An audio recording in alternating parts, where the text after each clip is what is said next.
एक दिन भगवान कृष्ण नदी के किनारे एक पेड़ के नीचे लेटे हुए थे। उसी समय जरा नामक एक शिकारी जंगल में आया और वो भगवान कृष्ण के लाल चमकती पैर की तलवार को हिरण समझकर एक घातक बाण चला दिया। जब उसने देखा कि उसका बाण कोई हिरण से नहीं स्वयं भगवान कृष्ण जी के पैर में घुस गया है, तो उससे बहुत दुख और पश्चाताप हुआ। अपनी गलती का एहसास होते ही उसने बोला, हे भगवान, मुझे क्षमा कर दे। मुझसे अनजाने में बहुत बड़ी पाप हुआ है। इस पाप के लिए तो मृत्यु दंड भी कम है। जरा तुमने कोई अपराध नहीं किया है। तुम त्रेताया युग में वानर राज वाली थे, जिन्हें मैं पेड़ के पीछे छिपकर वध किया था, जो कि युद्ध भूमि के नियम का विपरीत था। इसीलिए मेरा मृत्यु तुम्हारे हाथों पहले ही लिख दी गई थी। तुम इस अपराध बोध से मुक्त हो जाओ। ये कहकर भगवान कृष्ण ने भौतिक दुनिया से विदा हो गए। दुखी होकर जरा अर्जुन के पास गया और उन्हें स्थिति के बारे में बताया। यह सुनकर अर्जुन ने गहरे दुख के साथ भगवान कृष्ण के अंतिम संस्कार किए। उनका पूरा शरीर राख में बदल गया, सिवाय उनके हृदय के, जो जीवंत और दिव्य था। अर्जुन ने हृदय को एक लकड़ी के तख्ते पर रख दिया और उसे नदी में प्रवाहित कर दिया। हृदय नदी में बहता रहा और बहुत समय बाद वह ओडिशा के महानदी तट पर पहुंच गया। वहां सब्र नामक एक आदिवासी समुदाय था। विश्वावासु आदिवासी समुदाय का प्रमुख था। उन्होंने भगवान कृष्ण के हृदय को पाया, जिससे दिव्य चमक निकल रही थी। विश्वावासु ने इसकी दिव्यता को समझा और एक गुप्त गुफा में नील माधव की मूर्ति के रूप में इसकी पूजा करते रहे। आदिवासी समुदाय के अलावा किसी को इसकी जानकारी नहीं थी। उस समय अवंती में इंद्रद्युम्न नाम का एक राजा थे। वह भगवान विष्णु के बहुत बड़े भक्त थे। हमेशा दिव्य देवता के एक झलक पाने के लिए उत्सुक रहते थे।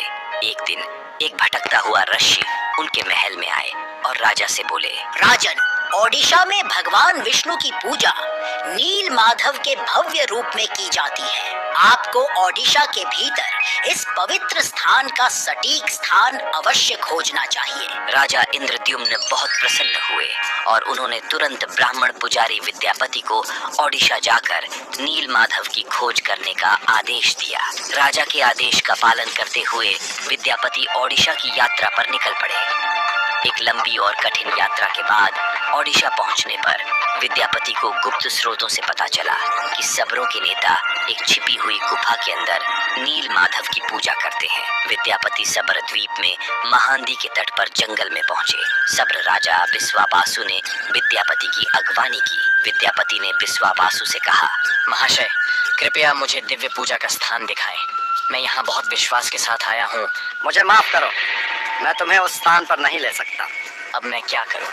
यदि मैं इस प्रकार लौट गया तो राजा को क्या उत्तर दूंगा? मुझे कोई दूसरा रास्ता खोजना होगा। विद्यापति उसी गांव में रहने लगे। कुछ ही दिनों में उन्हें विश्वावासु की बेटी ललिता से प्रेम हो गया और उन्होंने शादी कर ली। विवाह के कुछ दिन बाद विद्यापति ने अपनी पत्नी से कहा, ललिता, क्या आप अपने पिता से हमें नील माधव की एक झलक दिखाने का अनुरोध कर सकती हो? आपके पिता आपके अनुरोध को अस्वीकार नहीं करेंगे। ठीक है, मैं निश्चित प्रयास करूंगी। मुझे अपने पिता से बात करने दो। ललिता अपने पिता से बात करती है।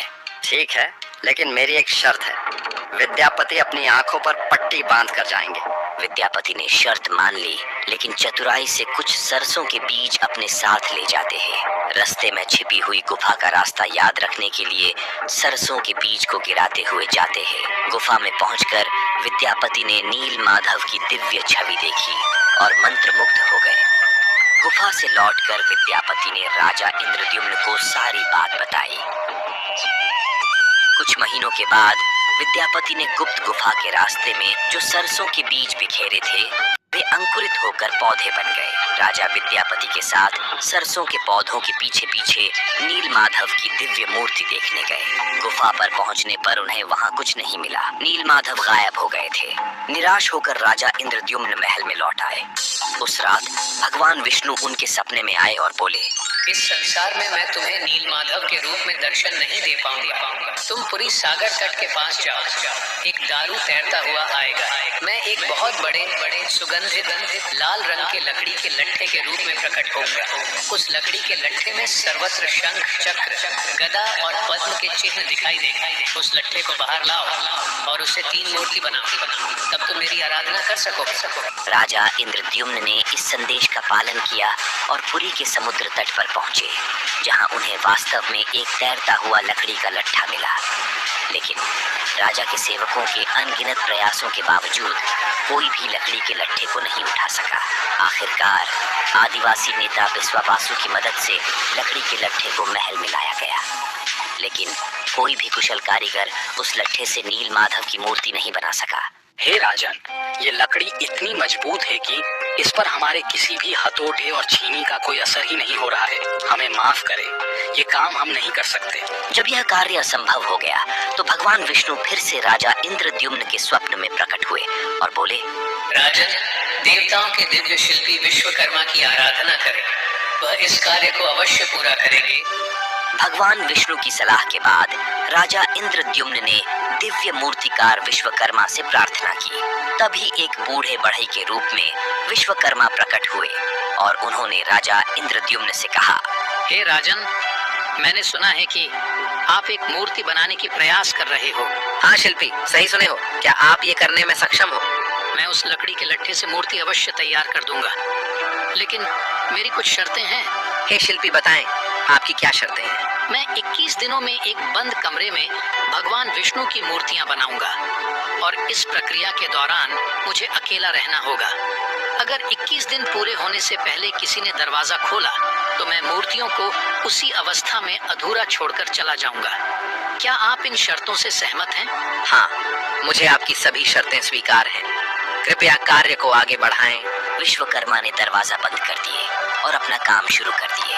लोगों को कमरे से केवल आरी, छेनी और हथौड़े जैसे औजारों की आवाज ही सुनाई दे रही थी। 15 दिनों के बाद जब कोई आवाज नहीं सुनाई दी तो रानी गुंडिचा चिंतित हो गए और राजा इंद्रद्युम्न से बोले, महाराज, मैंने उस कमरे से कोई आवाज नहीं सुनी है। शायद बूढ़ा बढ़ई भूख से मर गया है। कोई दुर्घटना होने से पहले हमें दरवाजा खोल देना चाहिए। लेकिन रानी, उसने शर्त रखी थी कि 21 दिन से पहले दरवाजा नहीं खोला जाएगा। लेकिन महाराज, अगर वो वृद्ध बढ़ई को भूख प्यास की वजह से कुछ हो गया तो हमें महापाप लगेगा। हमें अवश्य दरवाजा खोल देना चाहिए। रानी गुंडिचा ने दरवाजा खोलने की जिद की। अंत में दरवाजा खोला गया, जिससे पता चला कि बूढ़े बढ़ई के रूप में भगवान विश्वकर्मा 3 अधूरी मूर्तियों को छोड़कर गायब हो गए। राजा इंद्रद्युम्न को विश्वकर्मा की बात न मानने और शर्त तोड़ने पर बड़ा दुख हुआ, इसलिए भगवान जगन्नाथ के हाथ और पैर अधूरे हैं। जब राजा इंद्रद्युम्न उन अर्धनिर्मित मूर्ति के समीप जाते हैं तो उन्हें हृदय की धड़कने की ध्वनि सुनाई देती है, जिससे उन्हें ये ज्ञान हो जाता है कि इस मूर्ति के भीतर श्री कृष्ण जी के हृदय विराजमान है।